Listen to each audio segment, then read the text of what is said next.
is the schooner Universitas that sails the Adriatic Sea. And there's no yo-ho-ho and a bottle of rum about this floating school.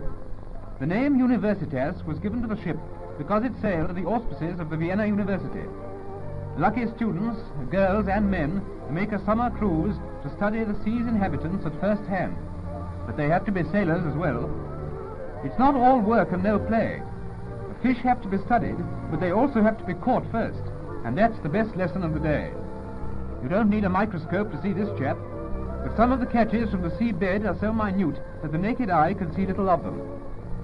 This seems to be the only time the students take life seriously, and who wouldn't mind doing that occasionally under such ideal conditions?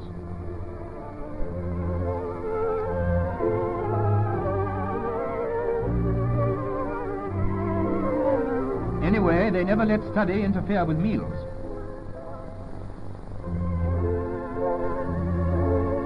It's a great life, with all the romance of the sailing vessel and none of its ardours, with the healthy joy of the sea and none of its sadness.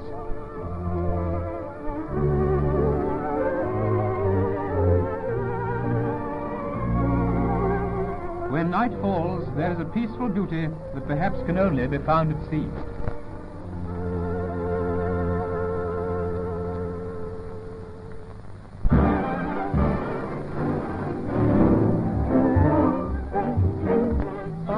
Has seen many phases of life in history, but this dog show at Skindles is a new one on him. The sad thing about these chaps is that they all lead a dog's life. There's sad dogs, gay dogs, big dogs and little dogs, clean dogs and dirty dogs.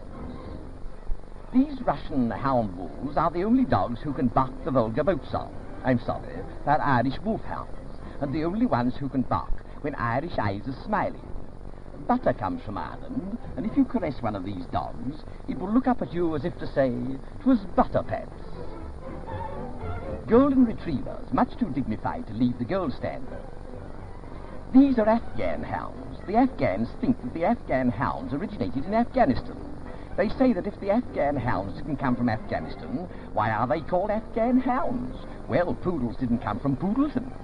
This chap's had some close shaves in lots of places. Girls, look at those step-ins. Aren't they too flaunt-worthy? Great Danes came from Denmark originally, but the long swim made them so tired that they made their homes here. There's much to say about Bedlington Terriers. They've got 4 legs and no ambition, and generally look a trifle sheepish. Judging is a business. This poor little Sealyham has to stand up all the time, trying to keep his body off the ground. Doggy, keep your tail up. West Highland Whites are other terriers that suffer badly with the goose complaints. They can't step off the curb without hurting themselves. Hold it.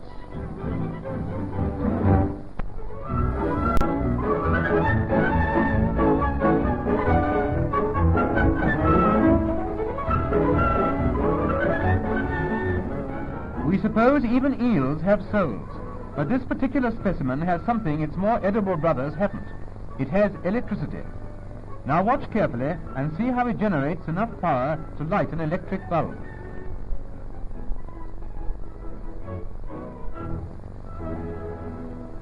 No doubt if he touched his tail with his head, he'd short-circuit himself and put out his own light. Woman's crowning glory is her hair, and that's a very good slogan for the hairdressing business. However, this is a competition in historic hairstyles. We must confess ignorance of the particular periods concerned, but the outstanding feature seems to be curls.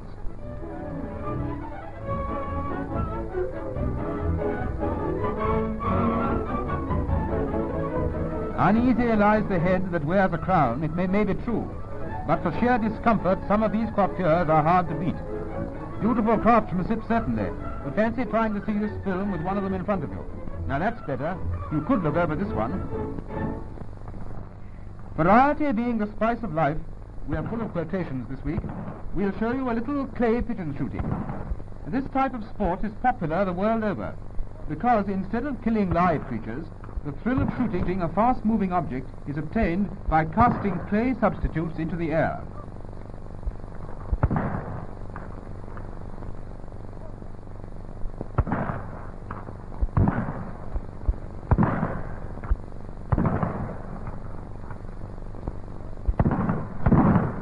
It's a great sport demanding the highest degree of marksmanship.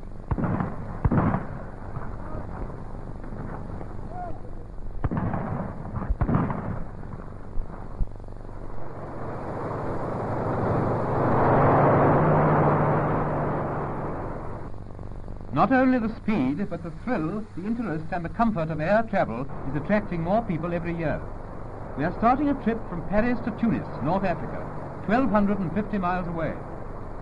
For the passengers, it's an enjoyable rest, but for the pilot and crew, it's serious and vigilant work.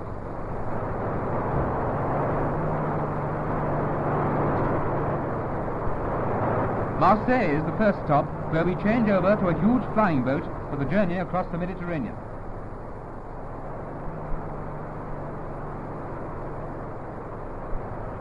Swiftly the plane taxis along, the floats throwing up a spray until we are clear of the water. Soon we are flying over Marseille and down the coast before heading for the open sea.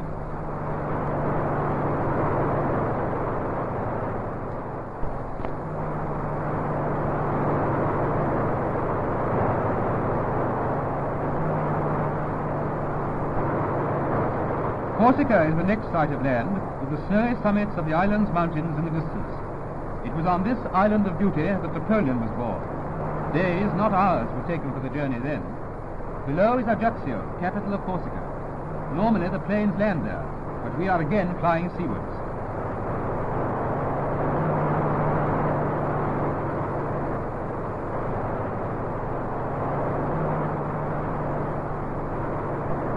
Soon we strike clouds, and rising quickly see them below like great rolls of wool.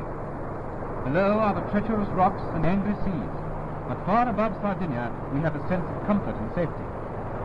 Across the Mediterranean our plane flies over Tunis and its harbour.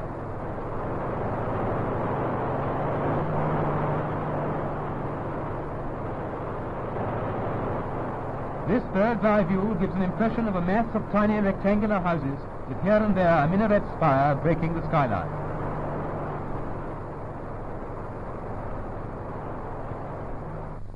It's the end of our journey, a great trip with an average speed of 120 miles an hour. Breakfast in Paris and dinner in Tunis.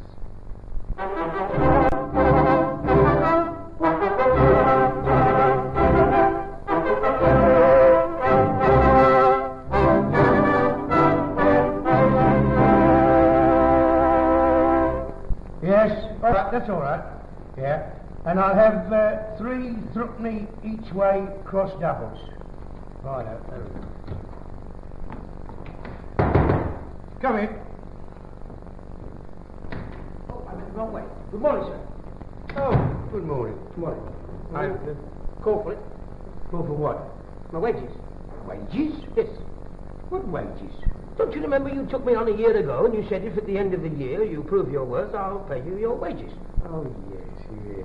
Yet I took you on for a year to teach you figures, didn't I? That's right. Yeah, well, you've evidently not learnt much. What? You know that figures are the basis of all big businesses, you know that? Oh, yeah. You can prove anything by figures. Certainly. Yeah. You say you worked for me for a year? Yes. Well, I'll prove to you by figures that you've never worked at all. Not worked at all? Certainly not. Just come over here. Well, I must have earned some. Dear, it's no use arguing. Now, look. Now, there's 365 days in a year, isn't there? Ah, but this is leap year. Oh, yes, I forgot. Yeah, leap year. Yes, that's 366, isn't it? That's right. Yeah, now, how many hours did you say you worked a day? Oh, 8 hours a day. 8 hours? Yeah. That's a third of a day. Well, yes. Well, that's a third of a year, isn't it? I suppose it is, yeah. Well, we've got to divide this by 3, you see. Ah. Divide by 3, that's 122 days that you worked. Yes. Yes. Now, let me see, did you work Sundays? Oh, not Sundays, no. Oh.